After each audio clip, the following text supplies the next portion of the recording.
এটা সরকারি জায়গা না, এটা জানি যে ব্যক্তি মালিকানা থাকা ইমান আলী শরীফ বাবুর, তার ছেলে মুন্না শরীফ, তার এই জায়গা। সেই জায়গায় মাটি ফেলাইছে, এই জায়গা তার ব্যক্তি মালিকানা জায়গা। এখান থেকে সে তার মার্কেটে চলাচলের জন্য সে একটু মাটি ফেলাই রাস্তা করছিল।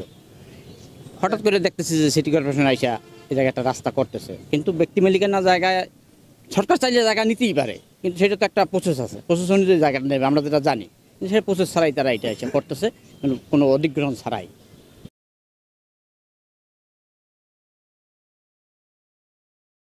আমরা তো জানি যে রাস্তা মুন্না শরীফের ব্যক্তিগত জমির উপর দিয়ে সে মাটি ফেলাইছে। এই জায়গায় একটা কুয়া ছিল, বড় কুয়া ছিল, এই জায়গায় মাটি ফেলাই সে রাস্তা তৈরি করছে।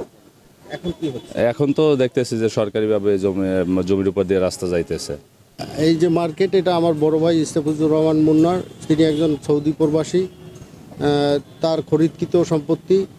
এই রাস্তা আমাদের ব্যক্তিগত অর্থায়নেই করা, কিন্তু হঠাৎ করে সিটি কর্পোরেশন আইসা দেখতেছি রাস্তা করতেছে, আমাদের কোনো কিছু অবগতিও করা নাই। যখন ডিস্ট্রিবিউট করছে আমাদের ডাকেও নাই। আমাদের মার্কেটের সানসেটের ভিতরে ঢুকে হেজিং করে চলে আসছে, এই মাথা থেকে আইসা কার্ভ করে চলে যাইতেছে।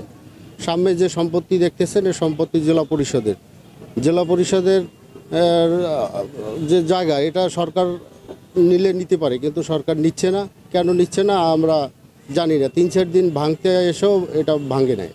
ওই দোকান ভাঙ্গে পালার কথা, ওই দোকানে বুলডোজার আনার কথা, আজকে থেকে 3 দিন ধরে একই কথা। আমি জানি আর কি, আপনারা বললেন আর কি, যেটা আর কি ছবিও দেখলাম যে শুধু জেলা পরিষদের জায়গার যে কিছু ভবন টবন আছে, ছোট ছোট ঘর যেগুলো এগুলো ভাঙা হয়নি।